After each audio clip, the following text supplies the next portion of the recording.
Sorry opposition والے کہہ رہے ہیں کہ جب آپ مطلوب بندوں کو جی بی ہاؤس میں پناہ دیں گے تو اس طرح ہوگا. ہاں بالکل. ایک تھا بیت اللہ محسود تھا, دوسرا کون تھا یار وہ احسان اللہ احسان تھا, تیسرا بھی کوئی نام بتا دیں, خراسانی تھا. اب آپ مجھے بتائیں, ادھر آپ بیٹھے ہوئے ہیں اور آپ کے ادھر لاہور میں 4 FIR پہ اگر کل کو آپ کے نام ہے تو میڈنس ہے نا, پاگل ہے. اور اس سے ہوگا کیا؟ اس سے یہ ہوگا کہ کل کو لوگ پولیس کی کارروائیوں پہ اور FIRs پہ بلیو کرنا چھوڑ دیں گے. آپ فرض کریں آج ہم ادھر کوئی FIR کرتے ہیں اور انہوں نے کوئی آرڈر یا FIR کوئی نہیں دی, کوئی اریسٹ وارنٹ نہیں تھا, کچھ کاپی کسی کے پاس نہیں تھی. ہم نے کہا یار کہ, اور میرے ذہن میں یہی تھا کہ اگر ہم ان کو کہیں جاؤ جا کے وہ لے کے آؤ, تو ان کو پیچھے سے آرڈر تھا نہیں تم نے جانا, اور نیچے آفیسرز بیچارے تو مجبور تھے. اور یہ اگر اندر آ کے کوئی غلط حرکت کریں تو یا تو ان کا اپنا کیریئر خراب ہوگا. اور انہوں نے باہر جا کے کیا کہنا تھا پتہ ہے, کہ اندر خراسانی پہ بیٹھا ہوا تھا احسان اللہ. اچھا خراسانی کو آپ کیا شاہ محمود قریشی کو کر لیں. اچھا ایک ہماری تھی لا اینڈ جسٹس کی ملکہ بخاری, جس نے ہمارے کانسٹیٹیوشن کے اس کے اوپر ہمارے ساتھ بہت زیادہ کلوزلی کام کیا تھا. دوسرا ایک تھا بیچارہ سینیٹر تھا, اور شاہ محمود قریشی صاحب تھے 2 دفعہ فورن منسٹر ہیں. میرے خیال میں بڑا, جب اگر موسٹ آپ سمجھیں کہ جس کو فورن آفس کے اس کے اوپر گرپ ہے یا جس نے بہت زیادہ کام کیا ہے, تو یہ شاہ محمود قریشی ہے. تو اب تو یہ ہو گیا کہ کوئی بھی ایکس پارلیمنٹیرین ہو, اس سے آپ پاکستان کے اندر ہاتھ نہ ملائیں, کیونکہ وہ کسی بھی ٹائم پہ مفرور ہو سکتا ہے, کسی بھی ٹائم پہ وہ مطلوب ہو سکتا ہے. یہ لیڈر آف اپوزیشن کو میں یہ جواب دینا چاہتا ہوں کہ جس وقت برجیس طاہر اپنے حلقے کے لوگوں کو جی بی ہاؤس میں بٹھا سکتا ہے, اور قمر زمان قاہرہ جی بی ہاؤس میں اپنے مہمانوں کو بٹھا سکتا ہے اپنے حلقوں کے, تو خالد خورشید اور جی بی کیبنٹ کے ممبرز ان لوگوں کو کیوں نہیں بٹھا سکتے ہیں جو سینیٹرز ہیں, جو ایکس فارن منسٹرز ہیں, اور جنہوں نے ہمارے عبوری آئینی صوبے پہ ہمیں کھل کے سپورٹ کیے. یہ کس طرح پوچھ سکتے ہیں؟ اور ان کے وہ مہمانوں کی مجلس میں ان کو تو کوئی جانتا بھی نہیں ہے. اب آپ فیصلہ کر لیں کہ وہ کون سے مفرور اور وہ تھے مطلوب تھے. سر آپ کی گفتگو اور وہ جو ہے نا, وہ DSNGs آ رہی تھیں, مطلب مفرور تو وہ ہے نا جو چھپ کے بیٹھے, DSNGs آ رہی تھیں ان کو انٹرویو کرنے کے لیے, بیٹ رپورٹرز اندر بیٹھے ہوئے تھے, ٹھیک ہے نا, ان کی اپنی تصویریں ان کے سوشل میڈیا سے شیئر ہو رہی تھیں. تو مفرور اس طرح کا ہوتا ہے. سر آپ کی گفتگو اور آپ نے جو واقعات ابھی جس طرح کے واقعات آپ کو وہاں سے لے جاتے رہے, مجھے شک ہوتا ہے سر کہ آپ کو ملک بدر کر کے خواہش بہت سوں کی ہے کہ ملک بدر کیا جائے, لیکن یہ ملک بدر کا یہ مطلب ہے کہ میں بارڈر کے پاس ہو جاؤں گا. یہ بھی پاکستان ہے اور یہ بھی یہی ملک ہے, تو ملک بدر والی بات نہیں. آپ یہ سمجھیں علاقہ بدر, کیپٹل بدر. تو یہ ایک منٹ سر, یہ ایک سوال یہ بنتا ہے, جس طرح بھی آپ نے کہا, ہم بھی سمجھتے ہیں یہ جی بی کی ٹریٹری ہے, جس طرح جی بی ایس سی نہ ہو سکے پنجاب ہاؤس کی اپنے ٹریٹری, اس میں جب مداخلت ہوئی ہے تو ہم سمجھتے ہیں یہ پورے جی بی بالکل عوامی کی گورنمنٹ کی توہین ہے. تو کیا آپ اس پہ ہماری اسمبلی سے, ہماری گورنمنٹ سے, اسمبلی سے کوئی اجتماعی پروٹیسٹ, وہاں سے کوئی یونانیمس؟ جی ضرور ہم تو کریں گے, لیکن آپ ذرا لیڈر آف اپوزیشن صاحب سے پوچھ لیں کہ کیا ان کو بھی تھوڑی سی شرم اور غیرت ہے جی بی کی ٹیریٹری میں, کیا وہ بھی اس کے اوپر کوئی آواز بلند کریں گے کہ نہیں کریں گے؟ سر یہ خان صاحب پچھلے کئی عرصے سے جیسے آپ نشاندہی کر رہے ہیں کہ اتنے مسئلے, جس وقت مجھے پہلے اڈیالہ لے کے جا رہے تھے اور میں تیار تھا, میں نے کہا چلو, تو میرے منسٹرز اور میرا سٹاف کرتا نہیں آپ نے نہیں کہنا. میں کہا ان کا دماغ خراب ہو گیا, چھوڑو جانے تو دیکھتے ہیں تماشا. تو وہ مطلب پاور ہے نا, ایز انڈر لا نہیں کر رہے تھے, پاور تھی, اوور پاور کر رہے تھے. تو میں نے کہا چلو ٹھیک ہے, اب ہم نے تو لڑائی تو نہیں کرنی تھی نا. سامنے بھی اگر جو فورسز آئی تھی, پولیس فورس تھی یا جو بھی تھی, تو وہ بھی اب کسی کے آرڈر پہ بیچارے آفیسرز آئے ہوئے تھے. تو اس وقت گورنر صاحب کی کال آئی ہمارے سٹاف کے ساتھ, پھر میرے سے بھی بات کی. اچھا چیف سیکرٹری وانی صاحب نے بھی بات کی, اور وہ سارے بہت زیادہ ایکٹیو ہو گئے. گورنر صاحب نے بڑا کیا, میں بڑا شکر گزار ہوں گورنر صاحب کا, اور چیف سیکرٹری صاحب نے بڑا کیا, ان کا بھی بڑا شکریہ ہے. پھر پریزیڈنٹ آف پاکستان کی کال آئی, اور پھر پریزیڈنٹ آف پاکستان عارف الوی صاحب نے مجھ سے پوچھا کہ کیا ہے, تو میں نے کہا سر یہ ہے, یہاں پر یہ پاگل پن ہو گیا, مجھے کہہ رہے ہیں اڈیالہ چلو. تو کہہ رہے ہیں اڈیالہ چلے گئے؟ میں نے کہا جی سر. تو کہہ رہے ہیں تم صبر کرو. میں نے کہا نہیں مجھے کوئی مسئلہ نہیں ہے سر, میں چلتا ہوں. تو انہوں نے کہا کہ نہیں تم ویٹ کرو, اور دین ہی کال بیک, اور اس نے کہا کہ نہیں تمہارا کوئی اریسٹ نہیں ہو رہا.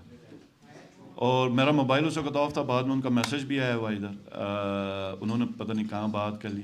تو انہوں نے آ کے پھر مجھے کہا کہ آپ کے لیے ایک اچھی خبر ہے ایک بری خبر ہے نا آفیسرز نے اندر. تو میں نے کہتا مجھ سے پوچھا پہلے کون سی خبر سنائیں سر آپ کو؟ تو میں نے کہا پہلے بری خبر سناؤ. تو انہوں نے کہا آپ کے اوپر FIR ہے. میں نے کہا ماشاء اللہ چلے. اب اچھی خبر سناؤ. تو اس نے کہا یہ سب جیل نکلے ہے. تو میں نے کہا اچھا ٹھیک ہے, بڑی مہربانی نوازش. میں نے کہا مجھے وہ لیٹر دے دو کہ یہ سب جیل تم نے ڈکلیئر کی. تو یہ سب جیل نہیں تھا, یہ ہب سے بھیجا تھا کہ جی بی ہاؤس پہ آ کے کیونکہ آپ اس کو سب جیل ڈکلیئر کر ہی نہیں سکتے, اور اندر آپ آ کے FIR کر ہی نہیں سکتے. لیکن دیکھیں یہ تو کبھی بھی عقل مندی نہیں رہے گی نا کہ فیڈریٹنگ یونٹ اور وفاق, یا ایک فیڈریٹنگ یونٹ اور دوسرا فیڈریٹنگ یونٹ آپس میں لڑائی لڑیں. تو نہ میں نے کبھی ایسا کرنا ہے, نہ میں نے کبھی ایسا ہونے دینا ہے. اگر وہاں کے آفیسرز بھی غلطی سے کوئی غلطی کر لیں, ٹھیک ہے, غلطی سے کوئی غلطی کر لیں, تب بھی بے شک میں گلگت بلتستان کا چیف منسٹر ہوں, لیکن ایک آفس ہے ذمہ داری والا, اور ہم سب سے بڑی ذمہ داری اس ملک کے لیے ہم نے بہتری کرنی ہے, ماحول سازگار بنانا ہے. تو میں نے ہمیشہ وہ چیز انشور کرنی ہے کہ جو بہتر ہو اور جو پرامن ہو, جو پاکستان کے لیے بہتر ہو. تو میں کبھی بھی اس ڈائریکشن میں نہیں جاؤں گا جہاں پہ میں اسلام آباد کی فورسز سے یا کسی اور فورسز سے یا کسی اور اتھارٹی کے ساتھ یا فیڈرل گورنمنٹ کے ساتھ اس طرح کی لڑائی پہ چلا جاؤں. یہ تو بالکل میں سمجھتا ہوں پاگل پن ہوگا. تو ہم نے بڑے آرام سے تحمل سے مسائل ادھر حل کر دیے. کہ کیا قیمت بڑھانے سے گندم کی قلت ختم ہوگی, اور میرا یہی سوال وفاق کے ساتھ. وفاق کہتی ہے کہ آپ قیمت بڑھائیں.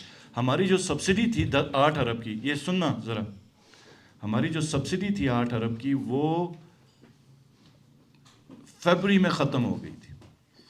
فیبری میں 8 ارب پورا کنزیوم ہو چکا ہوا تھا, جنوری فیبری میں, اور آگے کو کوئی گندم نہیں تھی. تو ہم وفاق کے پاس گئے, اور کافی سیریس ایشو تھا. ہم نے کہا کہ آپ دے دیں, ہمیں گندم دے دیں, کیونکہ اب ہو ہی نہیں سکتا. تو میں نے ان کو کہا جناب کہ آپ, انہوں نے کہا قیمتیں بڑھائیں. میں نے کہا اس قیمتیں بڑھانے کے لیے میں بالکل آپ جو بتا رہے ہیں نا 1 مہینے کی ٹریننگ ہے, بالکل 1 مہینے کی ٹریننگ جو ابھی اس وقت چل رہا ہے وہ صرف ان کے اویئرنیس پروگرام کے لیے. جو ٹریننگ ہم نے پچھلے سال 2 دفعہ کرائی ہے, 1 سال کے اندر زاہد راجپوت صاحب کے ساتھ ہم نے نگر میں ہنزا میں بھی کروایا, اور ہمارے کافی لوگ اس سے ٹرین ہو بھی چکے ہیں. اور جو اس وقت جو انٹرنیشنل ایک جو کر رہا ہے, جو ٹریننگ پرپس کے لیے جو انسٹیٹیوشن شروع ہوئی ہے, وہ باقاعدہ سے ماسٹر ٹرینرز کی ٹریننگ, وہ آپ کو شاید وہ بریف پراپرلی نہیں ہوا ہے. یہ ٹوٹلی ایک ماسٹر ٹرینر کی ایک ٹریننگ ہے, جس کے ذریعے ہم جو 10 ٹرینرز ہم تیار کریں گے, وہ سال بھر یہاں کے لوگوں کو ٹرین کریں گے. جو ہمارے ینگسٹرز ہیں ان کو ٹرین کریں گے آگے. یہ جو ماسٹر ٹرینرز ہیں یہ امریکن ہیں اور اسپینش ہے. یہاں پہ صرف مزید 10 ٹرینر آپ کے اسکردو میں ٹرین ہوں گے, وہ مختلف لوگوں کو آگے جا کے مزید ٹرین کریں گے. لیکن جو ٹرینرز کی جو ہمارے پاس آلریڈی جو بہت سارے ہمارے ینگسٹرز کو 25 سے 30 کے قریب لڑکوں کو ہم نے ٹرین کیا ہے, وہ آلریڈی پچھلے دفعہ آف سیزن میں ہم نے کروایا ہے, اور اس سے کافی لوگ آلریڈی ٹرین ہیں. اور اس کے علاوہ جو ہمارے انسٹیٹیوشن کے حوالے سے جو ہماری کوششیں ہیں CM صاحب کی بھی, اور انشاءاللہ اچھے انسٹیٹیوشنز اس وقت فسو میں بھی آلریڈی فیزیبلٹی سٹیج پہ ہے. یہاں پہ بھی ہم بلتستان میں مختلف انسٹیٹیوشن پہ ویل نون آرگنائزیشن کے ساتھ ہم کام کر رہے ہیں, جس کے ذریعے یہاں پہ ایک جو اچھے ایک ماؤنٹین گائیڈ کی آپ کو ضرورت ہے, جو پراپرلی 2 سے 3 سال اس کی جو ہے نا ٹریننگ کی ریکوائرمنٹ ہے, اس کے لیے باقاعدہ انٹرنیشنل انسٹیٹیوٹس کے ساتھ کام شروع ہو چکا ہے. اور یہ جو ٹریننگ اس وقت جو چل رہا ہے وہ ماسٹر ٹرینرز ہیں, جنہوں نے مزید 10 ٹرینرز کو تیار کرنی ہے گلگت بلتستان کے اندر مختلف جگہوں پہ.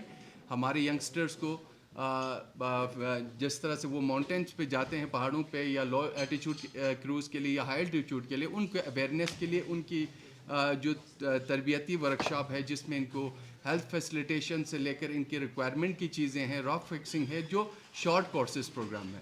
لیکن جو باقاعدہ یہ ہر سال کرتے ہیں, سال میں 2 دفعہ ہم کرواتے ہیں. یہ آلریڈی ڈن ہو چکے ہیں. زاہد راجپوت صاحب بہت اچھے ہمارے یہاں کے ویل نون